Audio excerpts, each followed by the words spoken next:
In today's episode, I'll be showing you how we handle pet odors.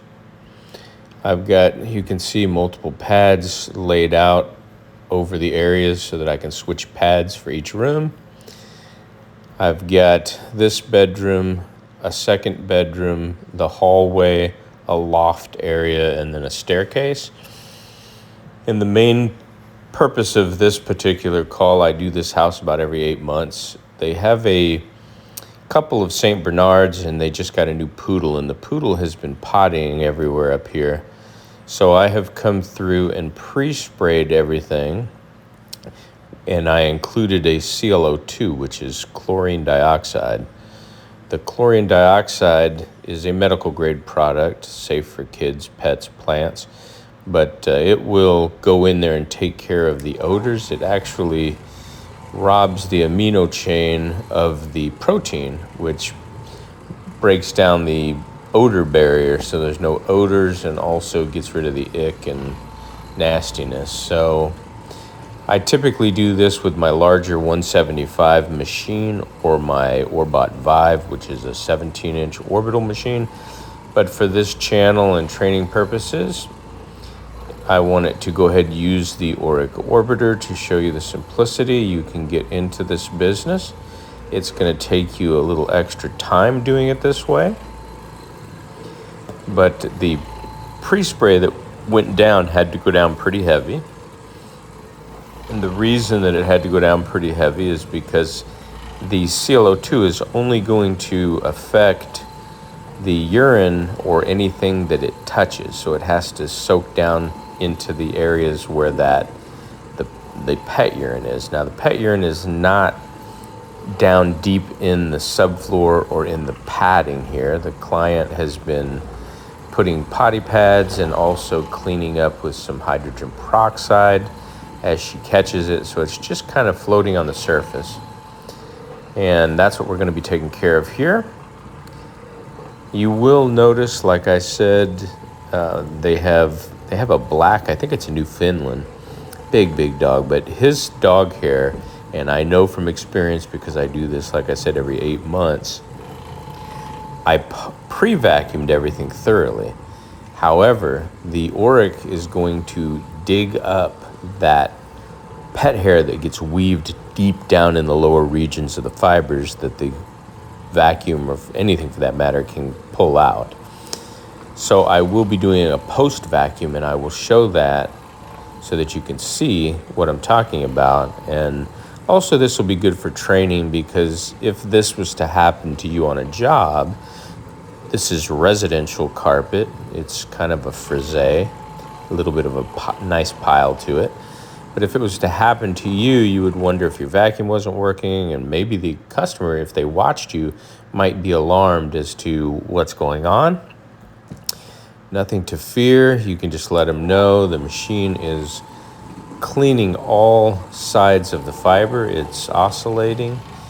It's doing about 1,725 rotations per minute in each area there. Or that might be per second. I'm sorry, I may have misspoke. But anyway, I'm going to go through here and I'll change pads as I go. We are absorbing all of the suspended soils and any pet urine that's in there into that pad.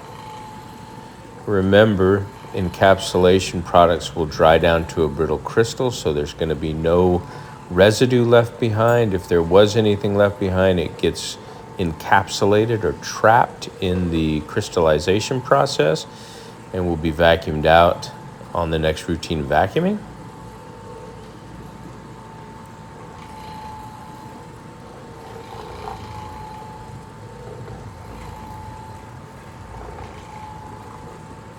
And you will see as we move out into the other areas, you'll start to see maybe a little bit of the hair popping up.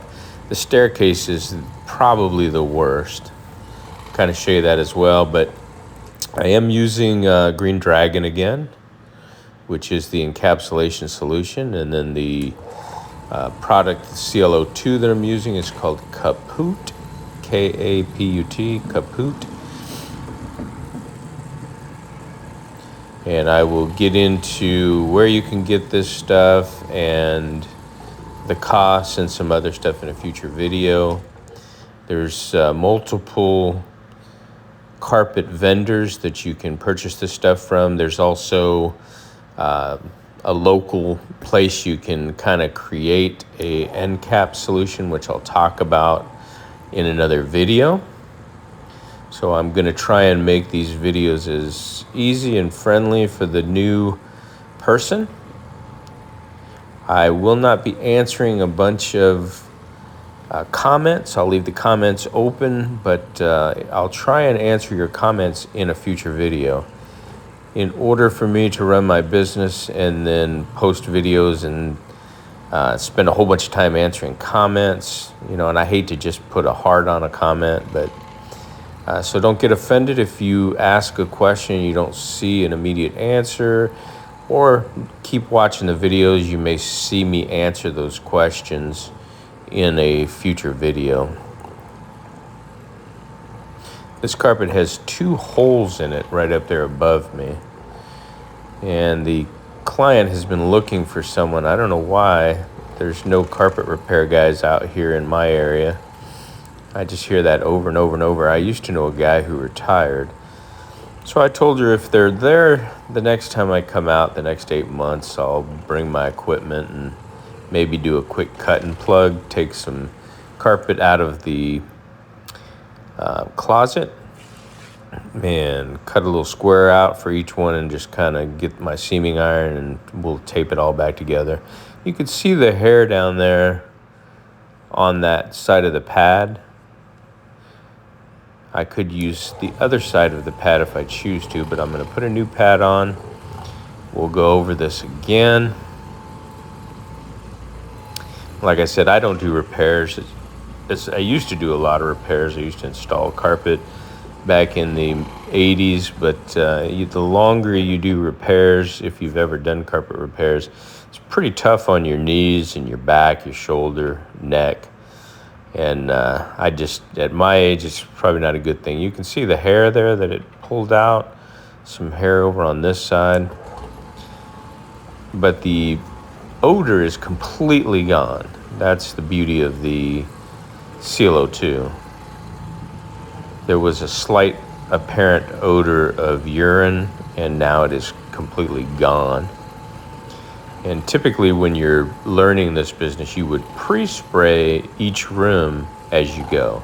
Pre-spray it, agitate if you need to with a brush or a microfiber scrubbing pad, which I'll show you in future videos, and then extract everything out with a cotton or a 50-50 blend cotton nylon or cotton polyester pad like I'm using.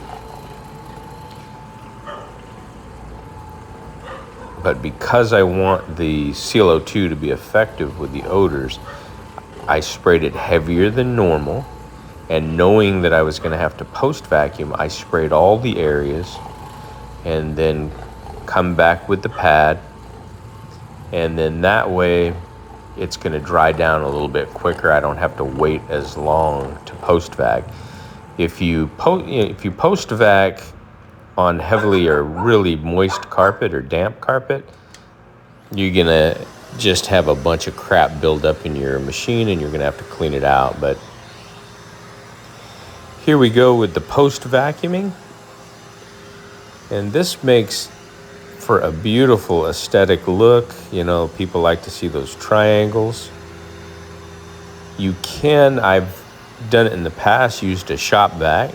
That way, even if it was a little damp, it wouldn't hurt anything, because shop vacs are a dry and wet pickup, where this commercial vacuum is strictly dry pickup. And the carpets are probably just slightly damp to the touch, so it's not going to hurt anything.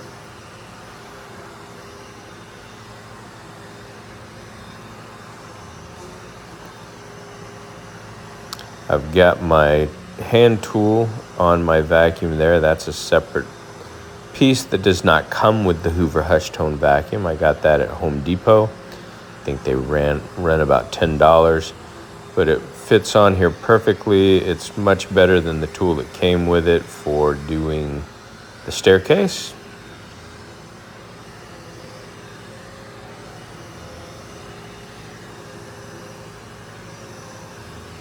Most of the times when I'm post-vacuuming or grooming, I don't go back behind the door. I cleaned behind the door, but it's not necessary. What is there, 1.5 inch space back there that I would have to turn around and open the door just to vacuum or to post-groom? Sometimes you'll see me do it, but take a look at that. Oh yeah, looking fantastic. And as that completely dries, it's going to brighten up even more.